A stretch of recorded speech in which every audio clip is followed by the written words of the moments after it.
राधे राधे दोस्तों। बाबा श्याम को कौन नहीं जानता है।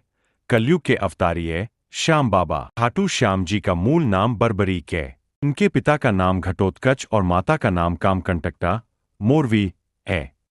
दोस्तों, बर्बरीक ने महाभारत के युद्ध के समय भगवान श्री कृष्ण को अपने शीश का दान कर दिया था।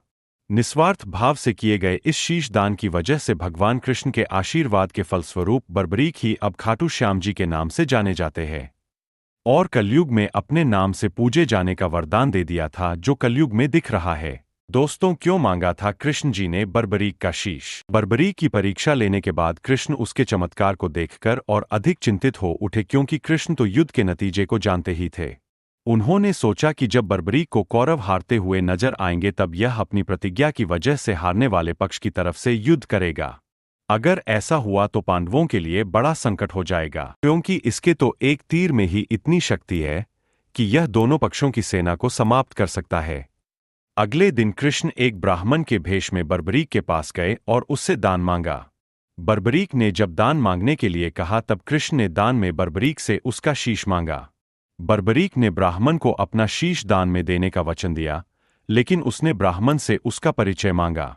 तब कृष्ण ने बर्बरीक को अपना असली रूप दिखाया। कृष्ण जी ने बर्बरीक के इस महादान के लिए कलयुग में अपने नाम से पूजित होकर हारे हुए लोगों के कष्ट हरने का वरदान दिया। उन्होंने कहा कि जो भी कोई श्याम का नाम लेगा उस पर उनकी कृपा होगी और उसके सभी दुख दूर हो जाएंगे, और जो भी हार के इसके दरबार में आएगा वो उसे कभी हारने नहीं देंगे। और ऐसा ही हो रहा है, जो हर के इसके दर पर आता है ये उसके कभी हारने नहीं देते हैं। दोस्तों, खाटू श्याम जी कुछ ऐसे रहे से जिन्हें शायद ही आप जानते होंगे। वीडियो में आगे बढ़ने से पहले आपसे रिक्वेस्ट करते हैं, हमारे चैनल पर नए आए हैं तो चैनल को सब्सक्राइब कर दे और बाबा श्याम के लोए कमेंट में जय श्री श्याम जरूर लिख दे। खाटू श्याम को शीश दान से पहले बर्बरीक के नाम से जाना जाता था। बर्बरीक महाबली भीम के पोते थे। इनके पिता का नाम घटोत्कच और माता का नाम मोरवी कामकंटकटा था। बर्बरीक ने जन्म लेते ही युवावस्था को प्राप्त कर लिया था।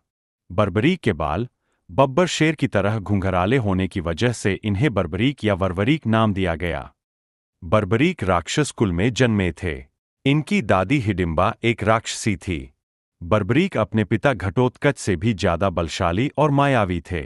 बर्बरीक ने गुप्त स्थान पर रहकर नवदेवियों की पूजा करके उन्हें प्रसन्न किया। नवदेवियों ने बर्बरीक को 3 अभेद्य बाण प्रदान किए, जिससे ये 3 बांधारी के नाम से प्रसिद्ध हुए। बर्बरीक की प्रारंभिक गुरु उनकी माता मोरवी थी, जिसने उसे युद्ध कौशल सिखाया था। बाद में बर्बरीक ने भगवान श्री कृष्ण से ज्ञान प्राप्त किया। श्री कृष्ण ने बर्बरीक को सुहृदय नाम दिया। बर्बरीक ने सदैव के लिए ब्रह्मचर्य व्रत धारण कर रखा था, इसलिए नाग कन्याओं द्वारा विवाह का प्रस्ताव रखे जाने पर भी इन्होंने विवाह नहीं किया।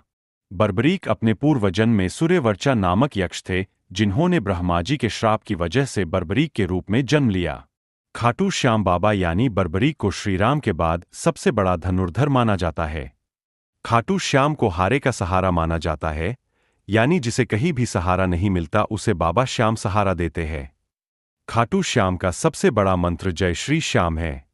इस मंत्र को बोलने मात्र से ही श्याम बाबा की कृपा होने लगती है। खाटू श्याम का प्राचीन मंदिर 1027 ईस्वी में बना था, जिसे औरंगजेब ने तुड़वा दिया। इस टूटे हुए मंदिर की जगह मस्जिद बनाई गई, जो आज भी शाह आलम मस्जिद के नाम से खाटू में है। वर्तमान खाटू श्याम मंदिर का निर्माण 1720 ईस्वी में अभय सिंह ने करवाया था, जिसमें प्राचीन मंदिर से बर्बरीक का शीश लाकर स्थापित करवाया गया था। कार्तिक माह के शुक्ल पक्ष की एकादशी को बर्बरीक का शीश प्रकट हुआ था, इसलिए इस दिन खाटू श्याम बाबा का जन्मदिन मनाया जाता है। फाल्गुन शुक्ल पक्ष की द्वादशी को बर्बरीक ने श्री कृष्ण को अपना शीश दान किया था, इसलिए इस दिन बाबा श्याम का लक्खी मेला भरता है। दोस्तों, ये अनजाने रहस्य है जो श्याम बाबा से जुड़े हुए हैं। क्या आप इन रहस्य को जानते थे? अगर नहीं तो कमेंट में बातें, और अगर जानते थे तो कमेंट जय श्री श्याम जरूर लिख दे।